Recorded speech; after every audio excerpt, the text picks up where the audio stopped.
ایک حدیث پاک اور سنیے، صحیح بخاری میں موجود ہے۔ اللہ کے پیارے رسول صلی اللہ تعالی علیہ وسلم، یہ اگر ناراض نہ ہو تو نوجوان ذرا غور کریں میری بات پر۔ میں ظاہر ہے معاشرے کا حصہ ہوں، سوسائٹی میں رہتا ہوں، کچھ چیزوں کو میں قریب سے جانتا ہوں۔ پتہ ہے بندہ نیک کون ہوتا ہے؟ جس کی تنہائی نیک ہوتی ہے، جو اکیلے میں نیک ہوتا ہے۔ تنہائی جس کی پاک صاف ہوتی ہے، اصل میں وہ بندہ نیک ہوتا ہے۔ ہمارے ہاں نا بالخصوص نوجوان نسل سے کہوں گا، تمہارے پاس سہولت آئی ہے موبائل کی، تمہارے پاس سہولت آئی ہے انٹرنیٹ کی، لیکن دیکھنا اس کی وجہ سے کہیں تمہاری تنہائی ناپاک نہ ہو جائے۔ دیکھنا اس کی وجہ سے کہیں تمہارا وہ اکیلے میں جو تمہارا رب رسول سے رشتہ جڑنا چاہیے تھا، سجدے کا نور ہونا چاہیے تھا، اچھی منصوبہ بندی کرنی چاہیے تھی، وہ میلا کچیلا نہ ہو جائے۔ تنہائی جس بندے کی پاک ہوتی ہے وہ نیک ہوتا ہے۔ محفل میں تو ساری اچھی اچھی باتیں کرتے ہیں، محفل میں تو سارے لوگ ہی نیک ہوتے ہیں۔ یہ صحیح بخاری میں حدیث ہے، نبی اکرم صلی اللہ تعالی علیہ وسلم نے فرمایا، میں اپنی امت کے کچھ ایسے لوگوں کو جانتا ہوں جو قیامت کے دن تہامہ پہاڑ کے برابر نیکیاں لے کے آئیں گے۔ تہامہ پہاڑ تھا ایک بڑا سفید رنگ کا، اس پہاڑ کے برابر وہ نیکیاں لے کے آئیں گے، لیکن فرمایا اللہ تعالیٰ ان کی نیکیوں کو ہوا میں اڑا دے گا۔ حضرت ثوبان رضی اللہ تعالیٰ عنہ نے عرض کی، یا رسول اللہ صلی اللہ تعالیٰ علیہ وسلم، ہمیں یہ معاملہ کھول کر بیان کر دیں۔ حضور علیہ الصلوۃ والسلام فرمانے لگے، وہ راتوں کو عبادت بھی کرتے ہیں، اللہ کی بارگاہ میں بھی حاضر ہوتے ہیں، لیکن فرمایا ان لوگوں کا مسئلہ یہ ہے، ان کا نقصان یہ ہے، گھاٹا اور خسارہ یہ ہے کہ جب وہ اکیلے ہوتے ہیں تو رب کی حرمتوں کو پامال کرتے ہیں، دین کی حدوں کو توڑتے ہیں، تنہائیوں میں رب کی نافرمانی کرتے ہیں۔ نتیجہ کیا نکلتا ہے کہ وہ جو لوگوں کے بیچ نیکیاں کی ہوتی ہیں، نمازیں پڑھی ہوتی ہیں، عبادتیں کی ہوتی ہیں، صدقات کی ہوتے ہیں، وہ بھی ضائع ہو جاتے ہیں۔ اگر یہ لوگ اپنی تنہائی پاک کر لیں تو ان کی باقی ساری عبادتیں بھی محفوظ ہو جائیں گی۔ اپنی تنہائی پر توجہ دیں، اپنی بالخصوص نوجوانوں، میری آپ سے بڑی دردمندانہ اپیل ہے، اپنی تنہائی میں نا رب کی بارگاہ میں حاضر ہو، اچھے ارادے کرو، اچھی منصوبہ بندی کرو، لمبی دعائیں مانگو۔ اکیلے جب ہو تو پھر نا وضو کر کے رسول پاک کی بارگاہ میں درود و سلام پڑھو، دلوں کو قوت ملے گی، حافظے مضبوط ہوں گے، تمہارے چہروں پر روشنی آئے گی۔ حضور علیہ السلام نے فرمایا شراب جو ہے نا یہ ناپاکی کی جڑ ہے۔ فرمایا جس نے شراب کو پیا 40 دن تک اللہ اس کی عبادت قبول نہیں فرمائے گا۔ اور حضور علیہ السلام فرماتے ہیں اگر کوئی اس حال میں مرا کہ اس کے پیٹ میں شراب تھی تو وہ جاہلیت کی موت مرا ہے۔ جس طرح جاہلیت میں لوگ مرتے تھے، مجھے بتائیے ایک دفعہ پیے تو 40 دن تک نماز قبول نہیں ہوتی، تو جو عادی ہو خدا را اپنے بچوں کی نگرانی کرے، اپنے دائیں بائیں غور کرے، یہ بہت بڑی مصیبت ہے۔ حضرت مولا علی شیر خدا فرمایا کرتے تھے دریا میں اگر شراب کا قطرہ گرے اور پھر وہ دریا خشک ہو جائے اور پھر نیچے سے گھاس اگائے اور پھر میرا گھوڑا اگر وہ گھاس کھا لے تو میں اس گھوڑے پر سواری بھی نہیں کروں گا۔ اتنی زیادہ یہ ناپاک ہے، پلید ہے کہ میں اس گھوڑے پر نہیں بیٹھوں گا۔ اس سے احتیاط کی جائے۔ اور پھر میرے نبی اکرم صلی اللہ تعالی علیہ وسلم نے فرمایا 3 طرح کے لوگ ایسے ہیں کہ ان کی نمازیں ان کے کانوں سے اوپر نہیں جاتی، اللہ تعالیٰ کی بارگاہ تک، عرش تک پہنچنا تو دور کی بات، کانوں سے اوپر نہیں جاتی۔ 3 قسم کے لوگ ہیں۔ ایک تو حضور فرماتے ہیں بھاگ جانے والا غلام، اس دور میں لوگ غلام خریدتے تھے، جو بھاگ گیا اس کی نماز کانوں سے اوپر تک نہیں جاتی۔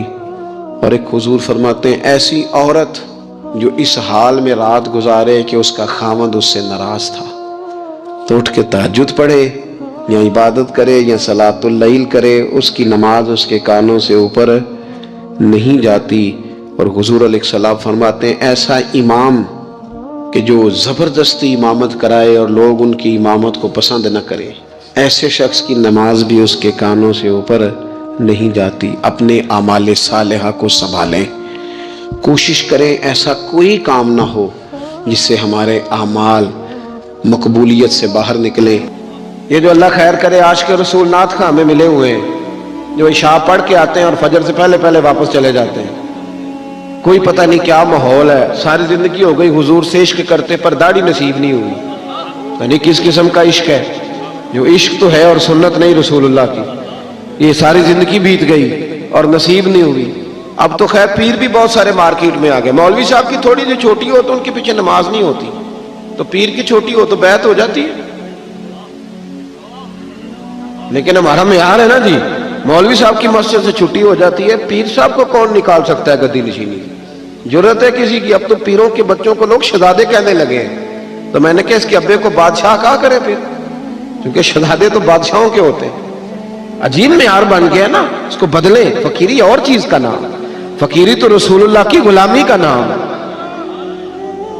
اورنگزیب عالمگیر کے بارے میں اعلیٰ حضرت فاضل بریلوی رحمۃ اللہ لکھا ہے کہ اورنگزیب عالمگیر ایک دن بیٹھے تھے تو ایک بہروپی آ گیا. آ کے کہنے لگا بادشاہ میں روپ بدل کے دکھاؤں گا, اگر آپ مجھے نہ پہچان سکے تو میں آپ سے انعام لوں گا. اورنگزیب کہنے لگے کہ میں کوئی ایسے ویسے ہی حکمران ہوں. ہمارے پاکستان کے حکمران تو کہتے ہیں مجھے تو سویرے پتہ چلا ہے کہ ملک میں کیا ہو رہا ہے. ہندی سویرے آنکھ کھلی ہے تو پتہ چلا ہے. نہ ادھر ادھر کی تو بات کر, یہ بتا کہ قافلہ کیوں لٹا. مجھے راہزنوں سے غرض نہیں, تیری راہبری کا سوال ہے. کہتا جی مجھے سویرے پتہ چلا ہے. تو اتنا نابینا تھا تو تجھے آنے کی کیا ضرورت تھی. ہوش کرنا بھائی, اب تو حکمران ہے, تو خیال کر, معیار کو سمجھ. اورنگزیب سے بہروپیہ کہنے لگا روپ بدل کے دکھاؤں گا, اگر آپ نہ پہچان سکے تو انعام لوں گا. تو بادشاہ کہنے لگا تو زور لگا لے جتنا ہے, ایسا کوئی بہروپیہ ہے ہی نہیں جو مجھے دھوکہ دے سکے. ملا جیون کے شاگرد تھے نا اورنگزیب عالمگیر, صاحب تفسیرات احمدیہ کے. تو بادشاہ نے نا ایک دن کوئی ٹیچر بھرتی کرنے تھے, تو وہ بھی آ گیا بڑی ساری ٹوپی پہن کے, جس طرح جناح کیپ نہیں ہوتی آج کل, تو بڑی ساری ٹوپی پہن کے نا تو وہ بھی پہنچ گیا. ہاتھ میں چھڑی پکڑی ہے اور ویسٹ کو ٹچ کر بڑا اچھا تیار ہو کے آیا. بادشاہ سب ٹیچروں کے انٹرویو کر رہے تھے. جب اس کی باری آئی نا تو بادشاہ نے 10 روپے دیے. کہنے لگا یہ تیرا آنے جانے کا کرایہ ہے, میں نے تجھے پہچان لیا ہے, چل دوڑ جا. اس نے کہا بھی تو واقعی بڑا سیاح ہے. کچھ دنوں کے بعد نا بادشاہ نے کہا کہ میں نے سپاہی بھرتی کرنے, تو یہ بھی آ گیا. کو 2-3 مہینے کے بعد مونچھیں ذرا بڑی کر لی اور بال تھوڑے بڑھا لیے, سمجھ لے کو اینک وینک لگا لی, روح بدل کے آیا. بادشاہ کے سامنے بہت سارے لوگ کھڑے ہوئے. جب اس کی باری آئی تو بادشاہ نے 10 روپے دیے. کہا میاں جا کوئی اور چکر چلا کے آ. بادشاہ جب سفر پہ جایا کرتے تو فقیر آیا کرتے تھے مانگنے والے. 2-4 مہینے کے بعد بادشاہ نکلا, سیر کے لیے جانا تھا, تو فقیر آ گئے. اس نے بھی نا منہ پہ سیاہی مال لی, کپڑے پھاڑ لیے, ہاتھوں میں کاسا لے لیا. بادشاہ نے باقیوں کو 5-5 دیے, اس کی باری آئی تو 10 دیے. کہا میاں یہ تیرا کرایہ آنے جانے کا, میں نے تجھے پہچان لی. اعلیٰ حضرت رحمت اللہ لکھا ہے اس کو. 2 سال بیت گئے بہروپیے کو روپ بدلتے, لیکن جب بھی وہ روپ بدل کے آتا بادشاہ پہچان لیتا. ایک دن بادشاہ جہاد کے لیے جا رہا تھا ہندوؤں کے ساتھ, ایک ریاست سے ٹکرانا تھا. ہزاروں کا لشکر اس کے ساتھ فوج کا, گرمی بڑی سخت تھی. بادشاہ ایک گلی سے گزر رہا تھا, ایک روڈ سے گزر رہا تھا. اس نے دیکھا کہ ایک بہت پہاڑی ہے, اوپر لوگ چڑھ بھی رہے ہیں اتر بھی رہے. اس کے دل میں خیال آیا کہ ادھر کیا ہے. ایک آدمی سے پوچھا یہاں کیا ہے. اس نے کہا جی وہاں نا اوپر ایک درویش بابا بیٹھے ہیں, لوگ اس سے دم کراتے ہیں, دعا کراتے ہیں, اللہ اللہ کراتے ہیں, نیک آدمی ہے. تو پرانے سارے لوگ اللہ والوں کو ماننے والے ہوتے ہیں. بادشاہ کہنے لگا میں بھی اچھے کام جا رہا ہوں, چلو میں بھی دعا کرا رہا ہوں. اب بادشاہ لوگ نازک مزاج ہوتے ہیں, آپ کو پتہ ہے. بڑی مشکل سے پہاڑی پہ چڑھا, اوپر گیا تو لائن لگی ہوئی تھی. کہا میں اورنگزیب. اس نے کہا جی ہمارا بابا امیر غریب کا فرق نہیں کرتا, ملنا ہے تو لائن میں لگ جاؤ. اورنگزیب لائن میں لگ گیا. 50 آدمی تھے, تھک گیا, دھوپ بڑی سخت تھی. نمبر آیا, اتحیات کی حالت میں بابا جی کے پاس بیٹھا, ہاتھ چومے, کہا حضور میں جہاد کے لیے جا رہا ہوں. بابا جی نے دعا کی, اچھا جبہ پہنا ہے, داڑھی رکھی ہے, پگڑی باندھی ہے, دعا کی, نصیحتیں فرمائی. اور پھر فرمایا آخر پہ کہ اگر تو جیت گیا تو تکبر نہ کرنا, ہار گیا تو مایوس نہ ہونا. یہ نصیحت کی. اورنگزیب کہتے ہیں کہ میں نے چند سکے نہ بطور نذرانہ کے بابا جی کے مصلے کے نیچے رکھے, اور جب میں الٹے قدم اترنے لگا تو بابا جی رومال جھاڑ کے کھڑے ہو گئے. کہنے لگے آج نہیں پہچانا تو نے. کوئی نہیں سمجھ آئی آپ کو. کہنے لگے آج نہیں پہچانا، آج تو نہیں نہ پہچانا، رکھ میرا انعام بنتا ہے، رکھ ادھر۔ بادشاہ کہنے لگا اللہ تیرا بھلا کرے، تو نے تو تھکا دیا، کہاں چڑھا ہوں کہاں رکا ہوں، پسینہ پیروں تک آ گیا ہے، پر چلو بات بن گئی، تو نے بھائی کمال کر دیا، اورنگزیب کو دھوکہ دیا۔ بہرحال بتا کیا چاہیے؟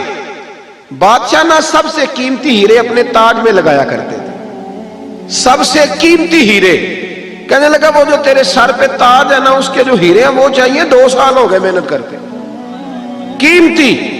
بادشاہ نے اسی وقت تاج اتارا، اس کے پیروں میں رکھا، تو کہنے لگا یہ تو نے مانگا ہے نا منہ سے، میں جہاد سے واپس آتا ہوں تو آنا، میں اپنی مرضی سے بھی دوں گا۔ یہ جملے کہہ کے بادشاہ جب غار سے اترنے لگا تو بہروپیے نے آواز دی، کہنے لگا بادشاہ ذرا سننا۔ بادشاہ نے پلٹ کے دیکھا، کیا ہوا؟ کہنے لگا اپنا تاج لے جا، مجھے ضرورت نہیں رہی۔ اس نے کہا بڑا پاگل ہے تو، 2 سال سے جدوجہد کر رہا ہے، اب کہتا ضرورت نہیں۔ اس نے کہا لے جا، نہیں ضرورت۔ کہا کیا ہوا؟ تھا بہروپیہ پر کھول کے رویا، اتنا رویا کہ چیخے مارنے لگا۔ کہنے لگا بادشاہ مجھے تو سمجھ ہی آ جائی ہے، مجھے تو پتہ ہی آج چلا ہے۔ کہا کیا ہوا؟ کہنے لگا میں نے جھوٹ موٹ نبی پاک کا لباس پہنا تھا، جھوٹ موٹ حضور کے طریقے پر چلا تھا، جھوٹ موٹ کا لباس پہنا ہے، تو تیرے جیسے بادشاہوں کے تاج میرے قدموں میں آ گئی ہیں۔ اگر میں سچ مچ محمد عربی کا غلام بنوں گا تو اللہ کتنی شانیں عطا فرمائے، اگر سچ مچ غلامی کروں گا تو اللہ کتنا۔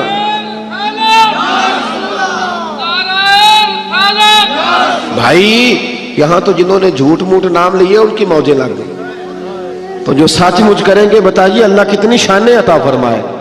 اپنا معیار نہ بدلے کبھی بھی معیار، ہمارا معیار بڑا عجیب ہو گیا ہے، بڑا عجیب معیار ہے، یعنی عجیب رنگ ہے نا ہمارا، کہ خوشی کا موقع ہوا تو شیطان کو دعوت دے لی، بیٹے کی شادی ہوئی تو جرانا شیطان سے، ڈھول ڈھمکا شور شرابہ، اور جب کوئی مر گیا پھر اللہ رسول سے دوستی، پھر ختم شریف، رب رسول سے دکھوں کا رشتہ۔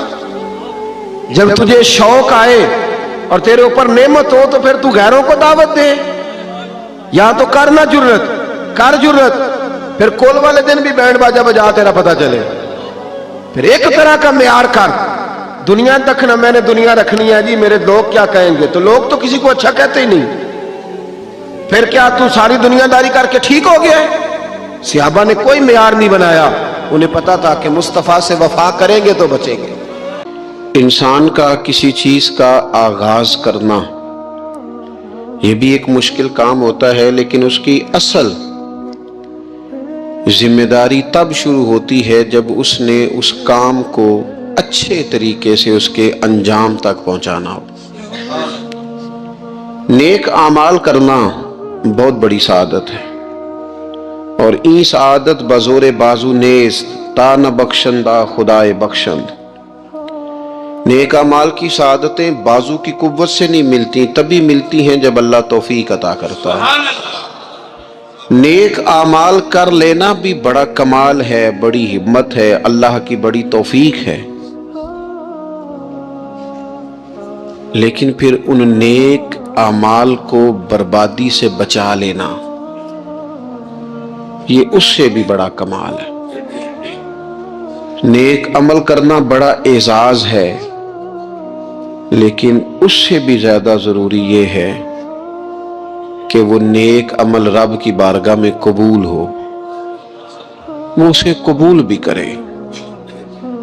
اگر تو وہ قبول کر لے پھر تو بڑی بات ہے، اور اگر وہ قبول نہ کرے معاذ اللہ تو پھر بڑی محنتیں بڑی کوششیں بعض اوقات رائے گاں جاتی ہیں۔ قبولیت شرط ہے۔ وہ کہا کرتے تھے حضرت سعدی کہ جسے پیا چاہے سوئی سہاگن، جسے وہ کہہ دینا کہ قبول ہے دراصل اسی کا قبول ہے۔ میرے بھائی آج جو میں آپ سے گفتگو کرنے لگا ہوں نا، اکثر تقریر ہوتی ہے تربیت کے لیے، ان لوگوں کے لیے جن کو توجہ دلانی ہوتی ہے کہ نیک اعمال کریں۔ آج میں نے تقریر کرنی ہے نیک لوگوں کے ساتھ، آج کچھ خطاب نہ ان لوگوں کے ساتھ ہے جو نیکیاں کرتے ہیں بلکہ اگر ناراض نہ ہو تو نیک ہونے کا دعویٰ کرتے ہیں. ان سے نیکی بڑا اعزاز ہے، لیکن بعض اوقات لوگ نیکی کر کے نا، محنت کر کے، کوشش کر کے اسے ضائع کر لیتے. کچھ باتیں آپ کی خدمت میں کتاب و سنت سے عرض کرنی ہے کہ نیکیاں کی جائیں، پھر ان کو سنبھالا جائے، ضائع ہونے سے بچایا جائے. یہ سرمایہ ہے آخرت کا. لیکن اگر یہ ضائع ہو جائے، جو آدمی محنت کر کے، کوشش کر کے پیسے کماتا ہے نا، جد و جہد کر کے، وہ 1 روپیہ بھی پھر ضائع نہیں ہونے دیتا. وہ کہتا ہے میری جمع پونجی ہے، میں نے مشقت بڑی کی ہے، کیسے ضائع ہونے دوں. وہ احساس کرتا ہے، 100 دفعہ سوچتا ہے. جن لوگوں نے محنت کر کے نیکیاں کی ہیں، وہ سب سے پہلے تو اپنے ذہن میں یہ بات بٹھائیں کہ جب بھی نیکی کرے نا، ساتھ اس کے قبول ہونے کی فکر بھی کریں. حضرت ابراہیم اللہ تعالیٰ کے وہ پیغمبر ہیں جنہیں رب کہتا ہے یہ نرے نبی نہیں، یہ میرے خلیل بھی ہیں. وَاتَّخَذَ اللَّهُ إِبْرَاهِيمَ خَلِيلًا، میں نے ابراہیم کو اپنا دوست بنایا ہے.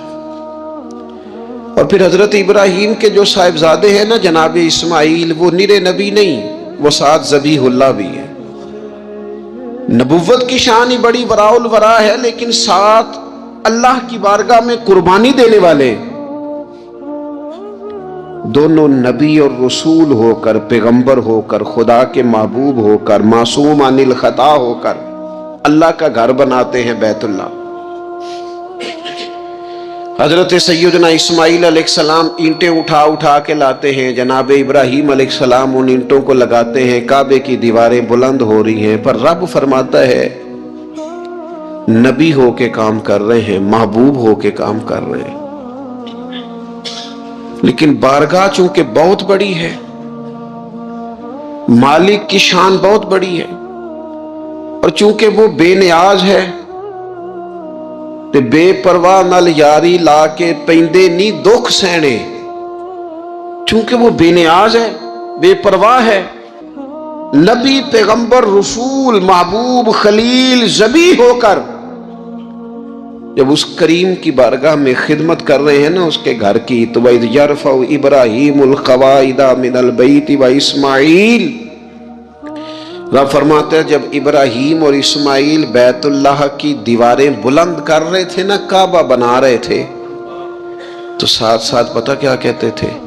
ربنا تقبل منا، یا اللہ ہم سے قبول بھی فرما لے. مالک یہ ڈیوٹی نہ قبول کر لے. انک انت السمیع العلیم، بے شک تو سننے والا بھی ہے اور جاننے والا بھی. اللہ اسے قبول کر لے. نبی ہو کے، رسول ہو کے، پیغمبر ہو کے، قبولیت کا خیال. اور میرے سنگیو، شرط تو یہ ہے نا کہ وہ قبول بھی کرے. میرے رسول کریم صلی اللہ تعالی علیہ وسلم نے ہماری تربیت کی. حضور محبوب ہیں، اور اس طرح کے محبوب ہیں کہ وَلَسَوْفَ يُؤْتِيكَ رَبُّكَ فَتَرْضَىٰ، رب کہتا ہے محبوب تجھے اتنا دوں گا تو اپنے رب سے راضی ہو جائے گا. حضرت عائشہ صدیقہ رضی اللہ تعالی عنہا عرض کرتی ہیں یا رسول اللہ صلی اللہ تعالی علیہ وسلم، میں دیکھتی ہوں آپ کا رب آپ کی بات ماننے میں جلدی فرماتا ہے، آپ کی بات قبول کرنے میں جلدی کرتا ہے، اللہ تعالیٰ آپ کی رضا چاہتا ہے. لیکن نبی پاک صلی اللہ تعالی علیہ وسلم نے ہماری تربیت کے لیے کیا کہا؟ حضور دعا مانگتے، حضور دعا مانگتے، کریم محبوب دعا مانگتے. عمل کرنا اور پھر بتانا اللہ کا فضل ہے جی اتنی نمازیں پڑھتا ہوں، شکر ہے جی اتنی سخاوت کرتا ہوں، بڑی بات ہے جی فلانی جگہ بھی میرا تعاون حاصل ہے، فلان جگہ بھی میں خدمات پیش کرتا ہوں. لیکن میرے دوستو، رسول خدا صلی اللہ تعالی علیہ وسلم دعا مانگتے، ابن ماجہ میں موجود ہے، کہتے اللہم انی اسألک، اے اللہ میں تیرا محبوب ہو کے تجھ سے سوال کرتا ہوں، میں تیری بارگاہ کا سوالی ہوں. کس بات کا؟ علم نافعہ، علم دینا پر نفع والا دینا. مالک جب تو علم عطا کرے تو وہ والا دینا جو نفع بخش ہو، جو فائدہ مند ہو. محبوب دعا مانگتے ہیں اللہ نفع والا علم عطا فرما وعملا متقبلا، اور اے کائنات کے رب میں تیرا محبوب ہو کے تجھ سے سوال کرتا ہوں وہ والا عمل کرنے کی توفیق دینا جسے تو قبول فرما لے، جو تیری بارگاہ میں قبول ہو جائے۔ یہ تعلیم امت کے لیے، کہیں ایسا نہ ہو لوگ عمل کریں اور ان کا عمل اس کی بارگاہ میں قبول نہ ہو۔ اللہم انی اسألک علما نافعا وعملا متقبلا، میں سوال کرتا ہوں تجھ سے کہ علم نفع والا دینا، عمل قبولیت والا دینا، ورزقا طیبا، مالک رزق ضرور عطا فرما پر دینا پاکیزہ، طیب، طاہر، صاف ستھرا، اپنی زندگی میں اپنے اعمال کی قبولیت کی فکر کرنا۔ حضرت امیر المومنین فاروق اعظم رضی اللہ تعالیٰ عنہ عید کا دن تھا تو رونے لگ گئے۔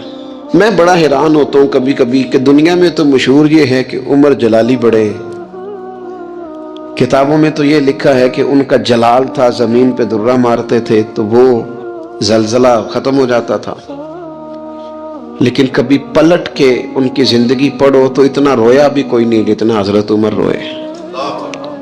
عاشق دا کام بھی تے رونا توڑا، اے بینو رویوں نہیں منظوری، عاشق سدا ہی روندا رہندا ہے پاویں وصل ہوئے پاویں دوری۔ گھر میں رو رہے تھے، عید والا دن تھا، گھر والی کہنے لگی آپ کوئی موقع نہیں دیکھتے، خوشی کا مقام ہے اور آپ ہی بتاتے ہیں کہ خوشی کے موقع پر خوشی کی بات ہونی چاہیے، آپ رونے لگ گئے۔ فرمانے لگے بھلی مانس تو ٹھیک کہتی ہے، آج عید ہے، پر عید تو اس کی ہے نا جس کے نماز روزے مالک نے قبول کر لیے، جس کو وہ کہہ دے تیری تراویحیں قبول ہیں، جسے وہ کہہ دے تیرا قرآن پڑھنا سننا قبول ہے، جسے وہ کہہ دے تیری سحری افطاری قبول ہے، اس کی عید ہے۔ لیکن مجھے تو ابھی پتہ ہی نہیں چلا کہ میری یہ چیزیں اس کی بارگاہ عالی مرتبت میں قبول بھی ہیں کہ نہیں۔ قبولیت کی فکر کرنا، قبولیت کا خیال کرنا، قبولیت کی بات کرنا۔ ہمارے استاد صاحب فرمایا کرتے تھے اور وہ رو پڑتے تھے یہ بات کرتے، فرمایا کرتے تھے میں دنیا کا وہ خوش نصیب آدمی ہوں جس کے استاد دنیا میں اس سے راضی گئے۔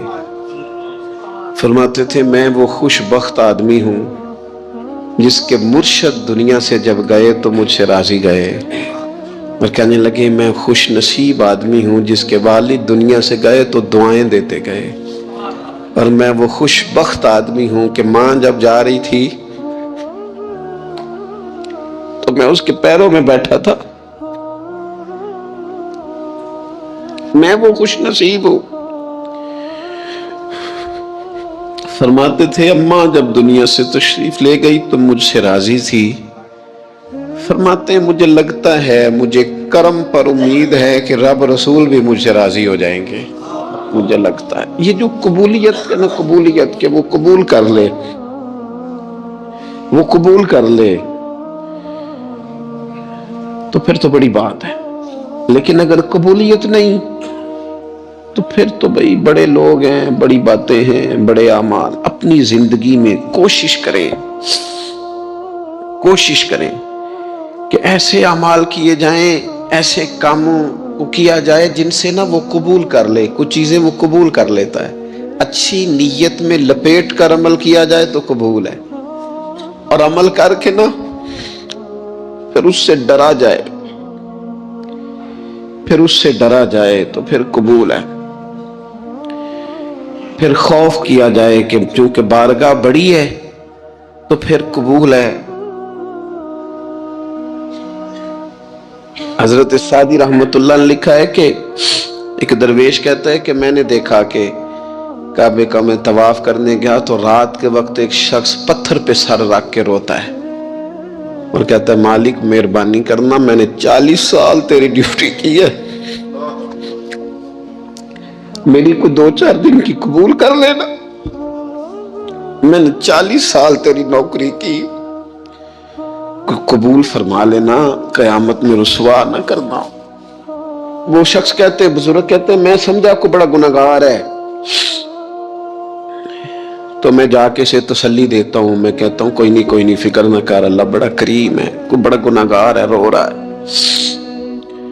کہتے ہیں جب میں قریب گیا اور میرے قدموں کی آہٹ اس بزرگ کے کانوں تک گئی اور انہوں نے سر اٹھایا تو میں تو تڑپ گیا۔ یہ تو بغداد کے پیر غوث اعظم جیلانی ہے۔ اب دیکھو نا، راتی ساری کر کر زاری نیند اکھاں کی توندے تے فجرے اوہی گناہگار کہاں من سب تو نیویں ہوندے۔ کہا میں نے 40 سال کی ہے تیری ڈیوٹی، تیرے دین کی نوکری، کو 2-4 دن کی، چل زیادہ نہیں، تو اسے قبول کر لینا تاکہ بات بن جائے۔ قبولیت کا خوف، قبولیت ہو جائے تو اچھی نیتیں، اچھے ارادوں کے ساتھ نیک اعمال، اور کچھ چیزوں سے بچا جائے، کچھ چیزوں سے بچا جائے تاکہ نیکیاں ضائع نہ ہو جائیں، بچا جائے۔ ایک تو اگر زبان بے قابو ہو نا، لفظ اگر آوارہ ہو، جملے اپنی مرضی کے نکلیں تو پھر نیکیاں ضائع ہو جاتی۔ اگر بہت بولنے کی عادت ہو اور جو مرضی کہہ دینے کی عادت ہو اور اپنے غصے پر کنٹرول کا مزاج نہ ہو تو پھر نیکیاں برباد ہو جاتی۔ کچھ لوگ ایسے ہوتے ہیں جو بڑے بہترین کام والے ہوتے ہیں لیکن ان کی زبان سے ڈر آتا ہے، ان کے جملوں سے خوف آتا ہے، ان سے محبت کا رشتہ ہوتا ہے، تعلق ہوتا ہے، لیکن ان کے ساتھ گزارا نہیں ہوتا، اس لیے کہ وہ نیک بھی ہیں، نمازی بھی ہیں، حاجی بھی ہیں، پرہیزگار بھی ہیں، لیکن زبان سے تیر برساتے ہیں۔ ان کے جملے نہیں ہوتے، ان کے نشتر ہوتے ہیں جو دلوں کو گھائل کرتے۔ ایسا آدمی اپنی نیکیاں ضائع کر بیٹھتا ہے۔ بڑے بڑے جملے بولنا مسلم شریف میں موجود ہے۔ نبی اکرم صلی اللہ تعالی علیہ وسلم نے فرمایا، ایک شخص نے قسم اٹھا کے کہا تھا اللہ فلانے کو معاف نہیں کرے گا، تو فرماتے ہیں رب کریم نے فرمایا یہ کون ہے جو میرے اوپر قسمیں اٹھاتا ہے، اسے جا کے کہہ دو۔ وہ بظاہر جسے گناہگار سمجھ کے تو نے کہا تھا نا اللہ اسے معاف نہیں کرے گا، جا اسے کہہ دو میں نے اسے معاف کر دیا ہے۔ اور یہ جو تو حاجی نمازی نیک پرہیزگار بنا پھرتا تھا اور قسمیں اٹھاتا تھا رب فلانے کو معاف نہیں کرے گا، اسے کہو تیرے سارے عمل برباد کر دیے، نئے سرے سے عمل کرنا شروع کر، تیری ساری پچھلی نیکیاں ضائع کر دی۔ تو کون ہوتا ہے قسمیں اٹھا کے کہنے والا، زبان کو کنٹرول نہ رکھنے والا میرے بندوں کے بارے میں؟ اور ٹھیک ہے آپ داڑھی والے ہیں، ٹھیک ہے آپ پگڑی والے ہیں، ٹھیک ہے آپ مسواک کرتے ہیں، ٹھیک ہے آپ نماز پڑھتے ہیں، لیکن علم پڑھے دا مان نہ کریے مت آکھی میں پڑھیا، او تے جبار کہار کہاوے متے روڑ دیوی دودھ کڑیا۔ آپ نیک ہیں تو اس کا مطلب ہے آپ کو جس کو مرضی گناہگاری کا آپ سرٹیفکیٹ جاری کرتے پھریں گے؟ آپ نمازی ہیں تو آپ باہر نکل کے جنت کی ٹکٹیں بانٹیں گے؟ آپ سخی ہیں تو آپ کہتے پھریں گے فلانا دیتا کچھ نہیں، فلانا بانٹتا کچھ نہیں؟ کس نے اختیار دیا؟ اللہ کے بندوں پر جرت کا اختیار کس نے دیا؟ وہ جی فلانا اگر بخشا گیا تو میں بھی بخشا جاؤں گا، یہ بات کرنے کی اجازت کس نے دی؟ فلاں قوم اگر جنت میں چلی گئی تو پھر ہم نہیں روکے جائیں گے؟ اتنی بڑی جرت، اتنی بڑی بات! تو کون ہوتا ہے رب کی جنت اور کے بارے میں فیصلے کرنے والا؟ ایک ذات ہے جو کسی کے لیے جنت کا فیصلہ کرتی ہے اور کسی کو دوزخ کی سزا سناتی ہے، وہ مدینے والے رسول کی ذات ہے۔ باقی کسی کو یہ حق حاصل نہیں ہے کہ وہ کسی کے بارے میں یہ فیصلہ کرے کہ اللہ اسے معاف نہیں کرے گا۔ تو کون ہوتا ہے؟ تیری حیثیت کیا ہے؟ وہ پیر ہو، وہ مولوی ہو، وہ مفتی ہو، وہ کوئی بھی ہو، رب سب پر کرم فرمانے والا ہے۔ کسی کو اجازت نہیں کسی کے بارے میں یہ ڈگری جاری کرنے کی، کسی کو اجازت نہیں۔ لہذا یہ کمزور باتیں کرنا، یہ کچی باتیں کرنا اور جناب نیکی کر کے تو پھر بڑے بڑے بول بولنا کس نے اجازت دی؟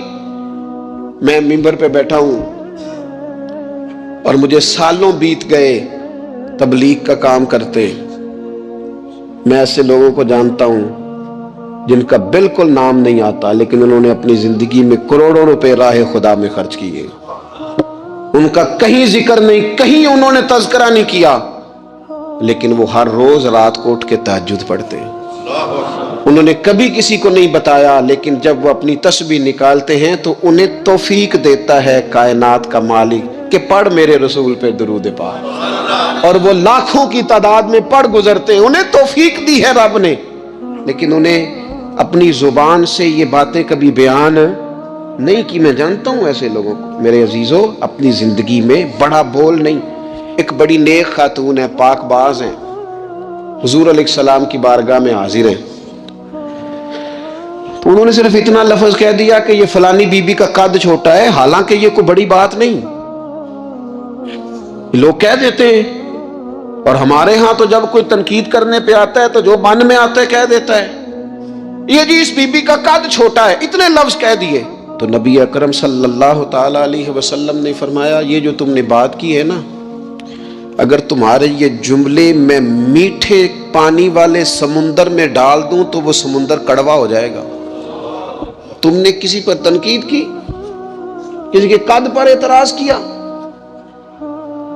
یہ تعلیم امت کے لیے حضور نے بات ارشاد فرمائی، ورنہ وہ خاتون ان کی تو بڑی عظمت ہے، لیکن رسول اللہ صلی اللہ تعالی علیہ وسلم نے ہمیں بتایا، ہمیں سمجھایا، ہمیں سکھایا کہ تم اپنے بول کی وجہ سے، اپنے لفظوں کی وجہ سے اپنی نیکیاں ضائع نہ کر بیٹھنا، دعوے نہ کرتے پھرنا زندگی میں کہ میں نے یہ کر دیا، میں نے وہ کر دیا، میں نے بڑے انقلاب برپا کر دیے، او جی اللہ کا فضل ہے جی، اللہ نے بڑی توفیق دیا جی، ڈیرے پہ بڑے لوگ روٹی کھاتے ہیں جی، دسترخوان میں نے لگایا ہوا ہے جی، فلانے کے ساتھ بھی میں، او بس کر یار، تو کسی کو کیا دے سکتا ہے، یہ دیکھ تو دینے والا تو کریم رب ہے، تو 100 کو دے کے 200 کو دے کے بتاتا ہے، وہ پتہ نہیں کس کس کو عطا فرماتا ہے۔ حضرت ابراہیم خلیل علیہ السلام بغیر مہمان کے روٹی نہیں کھاتے تھے۔ ایک دن مہمان آیا، یہ نبیوں کی شان ہے، پیغمبروں کی شان ہے۔ ایک دن مہمان آیا تو فرمانے لگے بسم اللہ پڑھ، وہ کسی اور نظریے کا تھا، نہ پڑھ سکا، فرمانے لگے جا کہیں اور روٹی کھا لے، اگر نہیں پڑھتا تو اٹھ کے چلا گیا۔ تو رب کریم نے فرمایا خلیل کتنی عمر ہو گئی اس بندے کی، مالک بوڑھا ہو گیا ہے، فرمایا اس نے کبھی میرا نام نہیں لیا، میں نے تو ٹکر کبھی بند نہیں کیا، میں نے تو نہیں کبھی بند کیا، میں تو دیتا ہوں، عطا کرتا ہوں۔ یہاں لوگ کہتے ہیں جا تیری تنخواہ کاٹی گئی، یہاں لوگ کہتے ہیں جا تیرے اتنے دن کے فلاں معاملات ختم ہو گئے، جا نکل ادھر سے، میں دیکھتا ہوں کون تجھے روٹی پہ رکھتا ہو، بس کر، واللہ خیر الرازقین، رزق دینے والا اور بہتر دینے والا میرا رب کریم ہے۔ اس لیے بڑے جملے نہیں، میرے نبی اکرم صلی اللہ تعالی علیہ وسلم نے فرمایا بے شک بڑے بول اور بری عادتیں تمہارے نیک اعمال کو اس طرح بگاڑ دیتی ہیں جس طرح سرکہ شہد کو بگاڑ دیتا ہے۔ لہذا میرے دوستو، عمل کرنا ہے پھر اسے چھپانا ہے، کیونکہ جس چیز کو بندہ چھپاتا ہے نا اسے قیمتی سمجھتا ہے۔ میرا دل کرتا ہے میں یہ بات روز کروں، مجھے پیاری بڑی لگتی ہے، روز کروں یہ بات۔ پاک رسول کی پاک اولاد، عزت والے نبی کا عزت والا گھرانہ، امام زین العابدین، اتنے اتنے موٹے موٹے پشت پر نشان تھے، موٹے موٹے، غسل دیا جا رہا تھا تو ساری کمر موٹے موٹے داغ۔ آج کل پیر کا چہرہ بھی نورانی ہونا بڑا ضروری ہے نا، نورانی ہونا۔ او حضرت بلال بھی بڑے ہی پیر ہیں، اگرچہ حبشی النسل ہیں پر بڑے پیر ہیں۔ لہذا یہ کچھ چیزیں ایسی ہیں جو لوگوں نے اپنی مرضی سے طے کر لی ہیں، اس میں شک نہیں کہ حضور نے فرمایا ہے کہ جسے دیکھ کے رب یاد آئے وہ اللہ کا ولی ہے، لیکن صرف گورے رنگ دیکھ کے رب یاد نہیں آتا، رنگ سانولا بھی ہو پر رب کے انوار برس رہے ہوں تو رب یاد آ ہی جاتا ہے۔ اور میرے دوست یہ ذرا بات کو سمجھنا اور اسے یاد رکھنا، اتنے اتنے موٹے پشت پر نشان، غسل دیا جا رہا ہے۔ لوگوں نے بیٹے سے پوچھا یہ حضرت صاحب کو کیا ہے؟ تو والد وہاں آرام فرمائے ہیں جہاں غسل دیا جا رہا ہے۔ تو امام باقر رو پڑے، کہنے لگے میرے ابا جی نا اپنی پشت پر تھیلے رکھ کے نا اناج کے، کس کی بات کر رہا ہوں؟ حسین ابن علی کے بیٹے کی، کربلا میں بچنے والے میرے امام کے ایک صاحبزادے، پشت پر بوریاں رکھ کے غریبوں کے گھروں میں پہنچا کے آتے۔ اور صاحبزادہ صاحب آپ کہاں ہوتے تھے؟ فرماتے میں کہتا تھا میں نہ دے آؤں، فرماتے تھے نہیں، اگر تو دینے جائے گا تو اس غریب کا مجھے نام بھی بتانا پڑے گا جس کو میں لنگر دیتا ہوں۔ یہ میرا اور میرے رب کا راز ہے، میں اس ماڑے بندے کو رسوا کر دوں جس کی صرف بیٹیاں ہی بیٹیاں ہیں، اسے رسوا کر دوں جو بیچارہ۔ فرمایا وہ مجھے بتاتے نہیں تھے، بڑھاپے تک پشت پر بوجھ رکھ کے انہوں نے نبی پاک کی امت کے گھروں تک پہنچایا ہے۔ میرے اسا فرمایا کرتے تھے کسی کی بیٹی کی شادی کرانی ہے پھر خود نہیں شادی پہ جانا۔ حضور کیوں؟ فرمانے لگے بچی کا باپ تو محسن کے پیچھے ہی بھاگتا رہے گا، خود نہ جانا، بس ٹھیک ہے پیچھے پیچھے رہنا، سامنے نہ آنا، پیچھے۔ میرے دوست کبھی بھی کوئی بڑا بول نہیں، اس سے نیکیاں۔ اور پھر ایک اور بات، دل اگر صاف نہ ہو تو بھی مالک نیکیاں قبول نہیں کرتا۔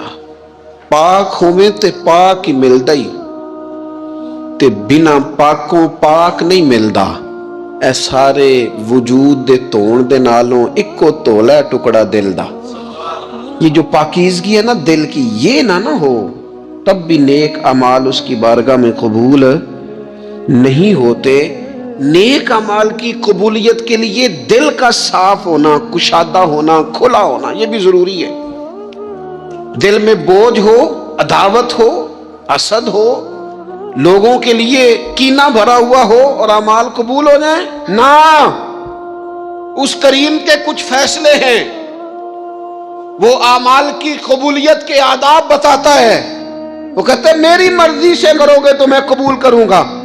حدیث پاک آپ کو صحیح مسلم میں ملے گی۔ نبی پاک صلی اللہ تعالی علیہ وسلم فرماتے سوموار اور جمعرات والے دن لوگوں کے اعمال اللہ کی بارگاہ میں پیش کیے جاتے۔ دو مسلمانوں کے، دو بھائیوں کے اعمال رب کی بارگاہ میں پیش کیے جاتے ہیں۔ اعمال ہیں، نیک اعمال ہے، نیکی ہے، نماز ہے، روزہ ہے، حج ہے، زکوٰۃ ہے، صدقات ہے۔ وہ نیک اعمال اللہ کی بارگاہ میں جمعرات اور پیر کو پیش کیے جاتے ہیں۔ رب کریم فرماتے ٹھہر جو ذرا ان کے اعمال کو روک دو۔ یا اللہ کیوں؟ فرمائے اس لیے کہ ان کے آپس میں نا دلوں میں نفرت ہے، گھٹن ہے، عداوت ہے، ان کو ذرا مہلت دو، یہ پہلے صلح کر لیں پھر ان کے اعمال بھی قبول کر لیں گے۔ کہ نہ عداوتیں پالی ہوئی ہیں، اپنے دلوں کے اندر گھٹن پیدا کی ہوئی، اختلاف کہاں نہیں ہوتا، لیکن نفرتیں پیدا کر لینا۔ کیا جرم کیا ہے بھائی نے؟ کون سا کفر کر بیٹھے ہیں رشتہ دار؟ کون سی ایسی بات نکل گئی ہے جو زندگی کے ناطے توڑ کے بیٹھ گئے ہم؟ رب کہتا ہے نہیں قبول ہوں گے ابھی اس کے اعمال، روک دو جب تک یہ آپس میں صلح نہ کر لے۔ مسجد میں بھی پابندی سے آؤ، فجر کی جماعت بھی نہیں چھوٹنی چاہیے، جمعے والے دن بھی وقت پہ آؤ، لیکن اگر قبولیت کرانی ہے تو 20 منٹ نکال کے نا اسے رشتہ دار کے گھر بھی چلے جاؤ جس سے ناراضگی چل رہی ہے، تھوڑا سا نا ادھر بھی ایک چکر لگاؤ، اس لیے کہ وہ کہتا ہے قبول ہی تب کرنا ہے، پہلے یہ والا کام کر، لیکن اندر عداوت سے بھرا ہوا ہو، سینہ بھوک سے بھرا ہوا ہو تو پھر اس کی روشنی میں جو اعمال کیے جائیں وہ قبول نہیں ہوتے۔ قرآن مجید فرقان حمید نے ایک اور وجہ بھی بیان کی ہے، فرمایا نہیں قبول کریں گے۔ امام شافعی سے ایک بندے نے کہا میرا دل کرتا ہے میں کچھ لوگوں پر خرچ کروں پر مجھے کوئی مستحق بندہ نہیں ملتا، تو امام صاحب ہنس پڑے، کہنے لگا جی آپ ہنسے کیوں؟ فرمانے لگے تو جو کچھ اللہ نے تجھے دیا ہے تو اس کا مستحق تھا، تو حقدار تھا، جب رب نے تجھے بغیر حساب دیا ہے تو اللہ کے بندوں کو ٹٹولتا پھرتا ہے، تو کہتا میں پتہ کروں یہ حقدار ہے کہ نہیں، اور تو اس کے رستے میں بے حساب دے، رب بھی تجھے بے حساب ہی عطا فرمائے گا، تو ڈھونڈتا اور ٹٹولتا پھرتا ہے۔ قرآن مجید نے کہا بڑے بڑے صدقے دینے والوں، خیرات کرنے والوں، اللہ کے رستے میں خرچ کرنے والوں، ایک بات کا خیال رکھنا، تم نے دیا بندے کو ہے پر دیا ہے اللہ کی راہ میں، اللہ کی رضا کے لیے۔ یا ایھا الذین آمنوا لا تبطلوا صدقاتکم بالمن والعذا، اے ایمان والو اپنے صدقے ضائع نہ کر لینا، اور یہ قرآن مجید کے لفظ ہیں، کس طرح؟ بالمن والعذا، فرمایا احسان جتلا کر اور تکلیف دے کر، اپنے صدقات ضائع نہ کر لینا، اپنی زکوٰۃ ضائع نہ کر لینا، اپنے فطرانے ضائع نہ کر لینا. بالمن والعذا، یہ جو دو جملے ہیں قرآن مجید کے، یہ اس عنوان پر حرف آخر ہیں. جب بندہ کسی کو احسان جتلا دیتا ہے تو تکلیف خود بخود ہو جاتی ہے. بالمن والعذا، تم نہ احسان جتلا کر، والعذا، اور تکلیف دے کر اپنے صدقات کو ضائع نہ کر لینا، احسان نہ جتلانا. تمہارے صدر الشریعہ بدر طریقہ مولانا امجد علی صاحب اعظمی رحمۃ اللہ لکھا ہے، اگر تمہارے بھائی علیحدہ ہے اور وہ کمزور ہو گیا، اسے زکوٰۃ لگتی ہے. بہن غریب نہیں ہے، ماڑی ہے، اسے زکوٰۃ لگتی ہے. ماموں میں، چاچوؤں میں، ادھر ادھر اگر کوئی غریب ہے قریبیوں میں اور مستحق ہے زکوٰۃ کا، تو فرماتے ہیں اسے بتاؤ نہ کہ میں تمہیں زکوٰۃ دے رہا ہوں. اس کے گھر جاؤ، اسے کہنا یہ میری طرف سے بچوں کے کپڑے لے لینا. اسے کہنا یہ پیسے میری طرف سے بچوں کی عیدی ہے، مٹھائی کا کہہ کے دے آؤ. اسے بتانا نہ، کیوں کہ اسے تکلیف ہوگی. احسان جتلا کر تکلیف نہ دو، ماڑا تو پہلے بڑی تکلیف ہے. غریبی نے تو بذات خود بڑی آزمائش پیدا کر دی ہے. سب روگاں دا روگ محمد جس دا نام غریبی. کنڈ بلا کے لنگ جاندے نہیں رشتے دار قریبی، یہ تو بذات خود ایک آزمائش ہے. مزید تکلیف نہ دو کسی کو. احسان جتلاتے ہو، بتاتے ہو، فوٹو بازی کرتے ہو، دعوے کرتے پھرتے ہو. سنیں، صحیح مسلم میں حدیث ہے، نبی اکرم صلی اللہ تعالی علیہ وسلم نے اتنا سخت حکم بیان فرمایا. حضور فرمانے لگے اللہ تعالیٰ قیامت کے دن 3 قسم کے لوگ ایسے ہیں، نہ ان سے کلام کرے گا، نہ انہیں پاک فرمائے گا، نہ ان کی طرف نگاہ ہی کرے گا. یا رسول اللہ صلی اللہ تعالی وسلم جلدی بتائیے یہ کون ہے؟ تو حضور فرمانے لگے ایک وہ شخص جو تکبر کے طور پر، دل میں تکبر ہو، تکبر کے طور پر اپنی تہمت کو یا اپنی شلوار کو ٹخنوں سے نیچے لٹکائے کہ پتہ چلے میرے پاس بڑا کپڑا ہے، تکبر کے طور پر. دوسرا حضور علیہ الصلوۃ والسلام نے فرمایا جھوٹی قسمیں کھانے والا بندہ. اور تیسرا حضور فرماتے ہیں جو احسان جتلاتا ہے نا، نہ رب کریم اس کی طرف نگاہ کرم کرے گا، نہ اسے پاک کرے گا، نہ قیامت کے دن اس سے کبھی کلام فرمائے گا. ایسے لوگوں کی نیکیاں اللہ قبول نہیں فرماتا. اللہ تعالی علیہ وسلم نے فرمایا جو لوگ سورہ ملک پڑھا کرتے تھے نا، سورہ ملک، یہ سورت ملک قیامت میں ان کی سفارش کرے گی، اور اس طرح کرے گی کہ کہے گی اے اللہ یا اس بندے کو جنت میں داخل کر دے یا مجھے قرآن پاک سے علیحدہ کر دے. تو رب فرمائے گا جا اس کا دامن تھام کے اسے جنت تک پہنچایا. آپ بات کو سمجھیں، جب آپ کے تعلقات اپنے معاملات کے ساتھ مضبوط ہوں گے. یہ نبی کریم نے وعدہ کیا ہے کہ تو سورت واقعہ پڑھ تیرے گھر میں فاقہ نہیں آئے. حضرت عبداللہ ابن مسعود رضی اللہ تعالیٰ عنہ بیمار تھے تو حضرت عثمان غنی رضی اللہ تعالیٰ عنہ تیمارداری کے لیے تشریف لے گئے اور جا کر کے کہا کہ آپ بڑے بیمار ہیں، آپ کی بیٹیاں زیادہ ہیں، میں چاہتا ہوں کہ خزانے میں سے کچھ مدد کروں.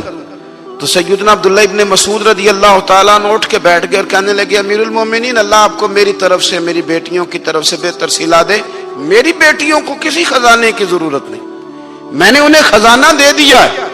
کہا جناب آپ نے کون سا خزانہ دیا ہے، میں آپ کے مالی معاملات کو جانتا ہوں. تو فرمانے لگے امیر المومنین، میرے نبی کریم نے فرمایا ہے جو سورت واقعہ پڑھے اسے کبھی فاقہ نہیں آتا. میں نے بیٹیوں کو یاد کرا دی ہے، یہ خزانہ میں نے انہیں دے دیا ہے. وہ سارے والدین سنیں جو بیٹیوں کے لیے پریشان رہتے. حضرت عبداللہ ابن مسعود نصیحت کر رہے ہیں، فرمانے لگے میں نے سورت واقعہ یاد بھی کرا دی ہے، پڑھنے کی عادت بھی ڈال دی ہے. حضور نے فرمایا ہے جو سورت واقعہ پڑھے اسے فاقہ نہیں آتا. کہنے لگے چاند تو اپنی جگہ چھوڑ سکتا ہے، سورج گر سکتا ہے، تارے ٹوٹ سکتے ہیں، پر مدینے والے رسول کی بات غلط نہیں ہو سکتی. حضور نے فرمایا فاقہ نہیں آئے گا تو انشاءاللہ کبھی بھی نہیں آئے گا. کرنے کا کام یہ ہے کہ ہم اپنے معاملات، اپنی عبادات، اپنی دعائیں کبھی 10 منٹ عادت ہو جائے نا دعا مانگنے کی علیحدہ سے رات کو. حضور نے فرمایا جو فرض نماز کے بعد دعا مانگے اللہ اس کی قبول کر لیتا ہے. نبی پاک صلی اللہ تعالی علیہ وسلم نے فرمایا اللہ مسافر کی دعا قبول فرماتا ہے۔ حضور نے فرمایا اللہ مظلوم کی دعا قبول فرماتا ہے۔ حضور نے فرمایا بیمار سے دعا کراؤ اللہ اس کی دعا قبول فرماتا ہے۔ میرے نبی پاک نے فرمایا ماں باپ جب بھی اولاد کے لیے ہاتھ اٹھائیں، ویسے تے بلے شاہ تو آسمانی اڈ دیا ہی پھڑ دیں، جیڑا گھر بیٹھا انہوں بڑھیا ہی نہیں۔ حضور فرمانے لگے ماں باپ جب بھی اولاد کے لیے دعا فرمائیں اللہ ان کی دعا کو قبول کرتا ہے۔ آپ اپنا تعلق بنائیں، دعا کے ساتھ، عبادت کے ساتھ، مصلی کے ساتھ رشتہ بنائیں، استغفار پڑھیں۔ صلاح الدین ایوبی صلیبی جنگوں میں تھے، رات کو مسجد اقصی میں نماز پڑھی تو پریشان تھے۔ ایک بزرگ سے ملاقات ہوئی تو وہ کہنے لگے کہ آپ بڑے پریشان ہیں۔ کہنے لگے حضور پریشان اس لیے ہوں کہ پہلے ہی مسلمان کمزور ہے، اب میں نے سنا ہے دشمن کا ایک بحری بیڑا وہ جنگی سامان سے بھرا ہوا آ رہا ہے، تو اب ان کے پاس اور تلواریں اور نیزے آ جائیں گے، مسلمانوں کے پاس پہلے ہی وسائل کی کمی ہے، پریشان ہو کس طرح کر کے مقابلہ کریں گے۔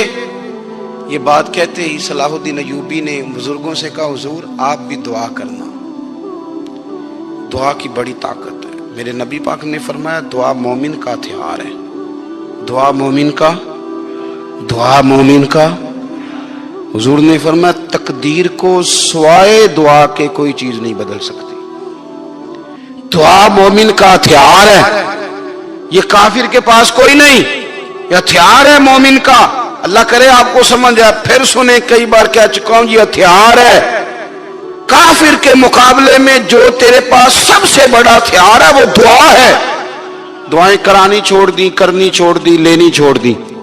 حضرت سیدنا انس بن مالک رضی اللہ تعالیٰ عنہ فرمایا کرتے تھے میں نے وہ رنگ دیکھا ہے جب حضور دعا مانگتے تھے اور حضور کی مقدس آنکھوں میں آنسو بھی ساتھ ہی بہا کرتے تھے، میں نے وہ انداز دیکھا ہے۔ تو صلاح الدین ایوبی بزرگ سے کہنے لگے آپ بھی دعا کیجیے، اور خود رونے لگے اور سر سجدے میں رکھ کے رونے لگے، اور عشاء سے لے کر فجر تک روئے، خوب روئے۔ صبح وہ بزرگ آئے تو صلاح الدین ایوبی کا خوبصورت اور ہنستا ہوا چہرہ دیکھا، کہنے لگے آپ بڑے خوش ہیں، رات تو میں نے بڑے روتے ہوئے دیکھا تھا۔ تو کہنے لگے حضور وہ جو بحری بیڑا آ رہا تھا نا وہ پانی میں ڈوب گیا ہے، اب وہ نہیں آ رہا، ابھی خبر آئی ہے تو میں بڑا خوش ہوں۔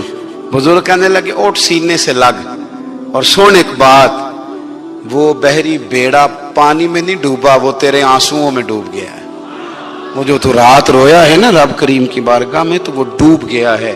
بھائی اپنا مصلی کا، عبادت کا، وظائف کا، اللہ اللہ کا سلسلہ اس کو مضبوط کریں، اپنی دعاؤں کے تعلق کو مضبوط کریں۔ دعائیں بڑے انقلاب برپا کر دیتی ہیں۔ ہم تھوڑے تھوڑے نا جب سے خشک ہوئے ہیں نا، خشک، اور میری تو جماعت ہی صوفیاء کی جماعت تھی، ہم تو داتا علی اجمیری کی جماعت سے، ہم تو خواجہ اجمیری کی جماعت سے، ہم تو شیخ احمد فاروق سرہندی کی جماعت سے، ہم تو صوفیاء کی جماعت۔ ہماری جماعت نے بھی وہ تعلق جو ہمارے بزرگوں نے بنایا تھا۔ بزرگ اللہ کے قریب کیسے جاتا ہے؟ ہمارے یہاں نا بہت سارے لوگ کہتے ہیں جی نظر ہو گئی تو کام ہو گیا۔ بھائی جو بخاری مسلم میں طریقہ ہے نا اللہ کا قرب پانے کا وہ تو نفل ہے۔ نبی کریم علیہ الصلوۃ والسلام نے فرمایا بندہ نفلوں کے ذریعے رب کے قریب جاتا ہے، اور اتنا قریب جاتا ہے کہ پھر اللہ اس کی زبان بن جاتا ہے، اللہ اس کی آنکھیں بن جاتا ہے، کان بن جاتا ہے، ہاتھ اور پیر بن جاتا ہے۔ تو یہ تو عبادت ہے، یہ تو اللہ کی بارگاہ کی حاضری ہے جو آپ کو اللہ کے قریب کرے گی۔